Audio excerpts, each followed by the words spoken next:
Hi everyone! Today we're reading the second chapter of Alice's Adventures in Wonderland by Lewis Carroll. Chapter 2, The Pool of Tears. "Curiouser and curiouser," cried Alice.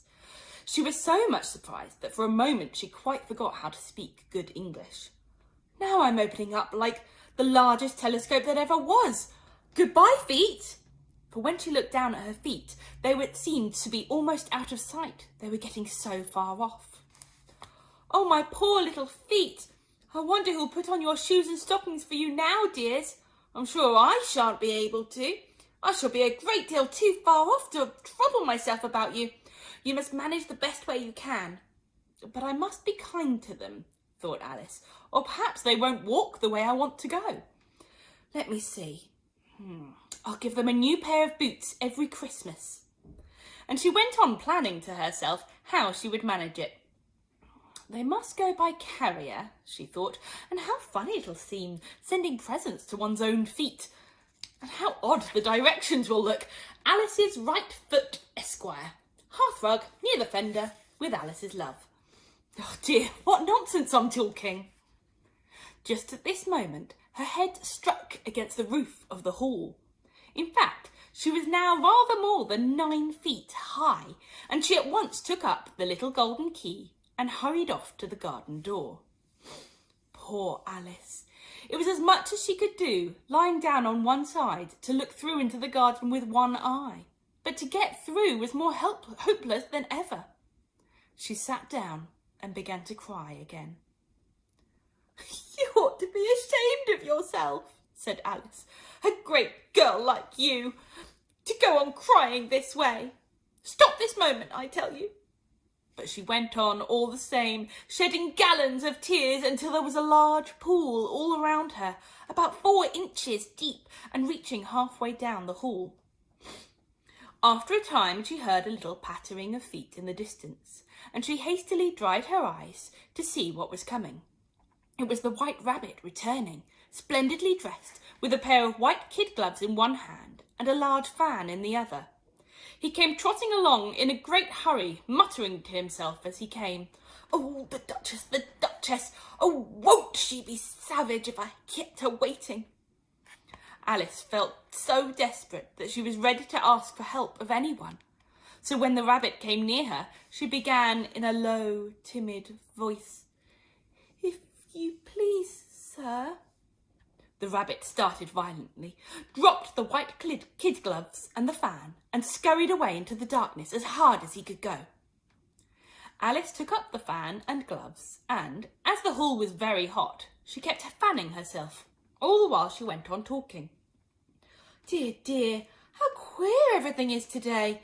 Yesterday things went on just as usual. I wonder if I've been changed in the night. Let me think. Was I the same way when I got up this morning? I almost think I can remember feeling a little different. But if I'm not the same person, the next question is, who in the world am I? That's the great puzzle." And she began thinking over all the children she knew that were the same age as herself, to see if she could have changed into any of them. "I'm sure I'm not Ada," she said, "for her hair goes in such long ringlets, and mine doesn't go in ringlets at all. I'm sure I can't be Mabel, for I know all sorts of things, and she knows such a very little. Besides, she's she, and I'm I, and oh dear, how puzzling it all is. I'll try if I know all the things I used to know. Let me see. 4 times 5 is 12, and 4 times 6 is 13, and 4 times 7 is... Oh dear, I shall never get to 20 at that rate. However, the multiplication table doesn't signify. Let's try geography. London is the capital of Paris, and Paris is the capital of Rome, and Rome... No, that's all wrong, I'm certain. I must have been changed from Mabel. I'll try and say how doth the little." And she crossed her hands on her lap as if she were saying lessons, and began to repeat it. But her voice sounded hoarse and strange, and the words did not come out the same as they used to do. "How doth the little crocodile improve his shining tail, and pour the waters of the Nile on every golden scale. How cheerfully he seems to grin, how neatly spreads his claws, and welcomes little fishes in with gently smiling jaws. Oh, I'm sure those are not the right words, said poor Alice, and her eyes filled with tears again as she went on. I must be Mabel after all, and I shall have to go and live in that poky little house and have next to no toys to play with and ever so many lessons to learn. No, I've made up my mind about it. If I'm Mabel, I'll stay down here. It'll be no use their putting their heads down and saying, "Come up again, dear." I shall only look up and say, "Who am I then? Tell me that first, and then, if I like being that person, I'll come up. If not, I'll stay down here till I'm somebody else. But, oh dear," cried Alice, with a sudden burst of tears, "I do wish they would put their heads down. I'm so very tired of being all alone here." As she said this, she looked down at her hands and was surprised to see that she'd put on one of the rabbit's little white kid gloves while she was talking. How can I have done that? She thought. I must be growing small again. She got up and went to the table to measure herself by it and found that, as nearly as she could guess, she was now about 2 feet high and was going on shrinking rapidly. She soon found out that the cause of this was the fan she was holding, and she dropped it hastily, just in time to avoid shrinking away altogether.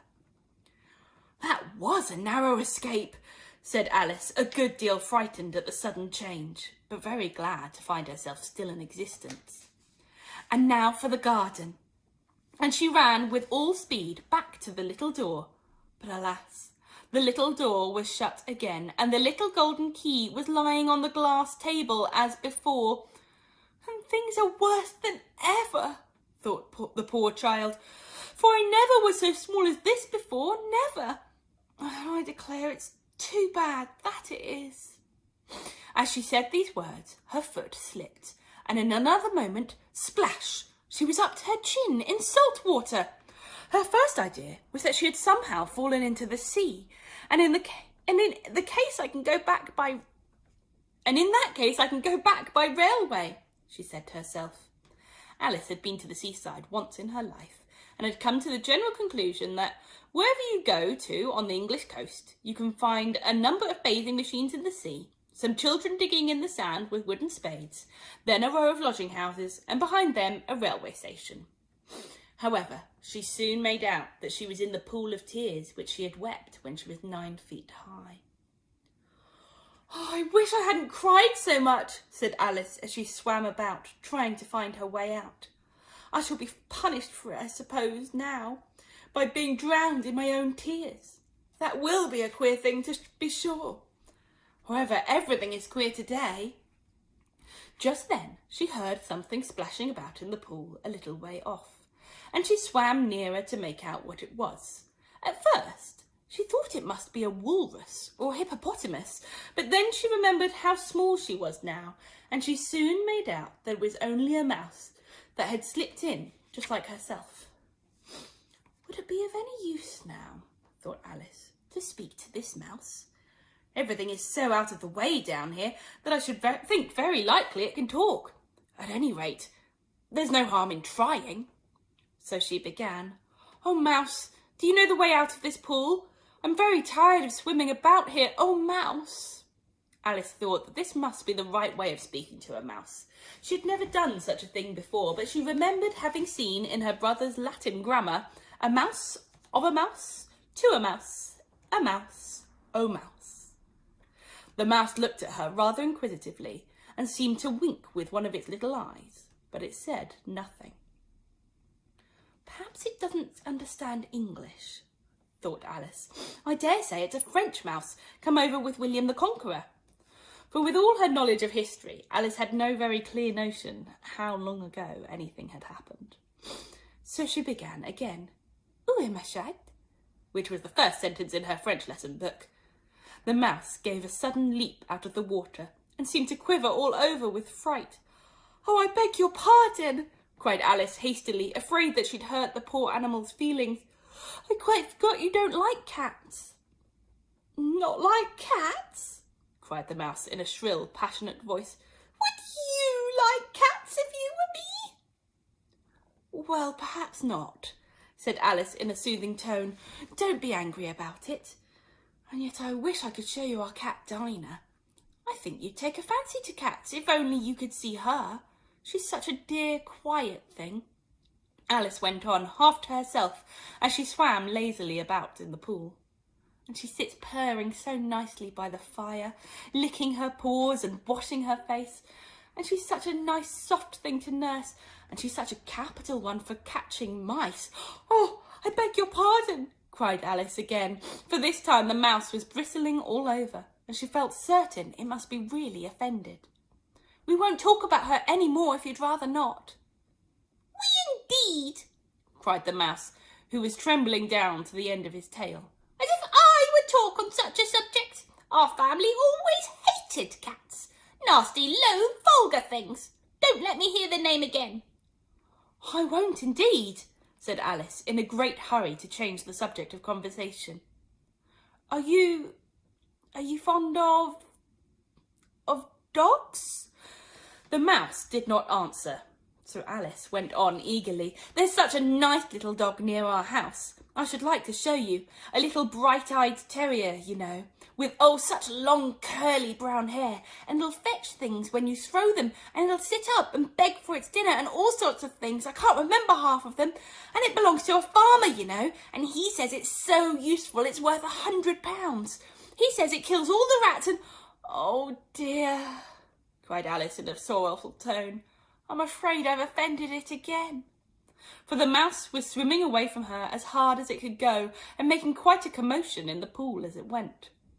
So she called softly after it, Mouse dear, do come back again, and we won't talk about cats or dogs either if you don't like them. When the mouse heard this, it turned round and swam slowly back to her. Its face was quite pale, with passion, Alice thought, and it said in a low, trembling voice, Let us get to the shore, and then I'll tell you my...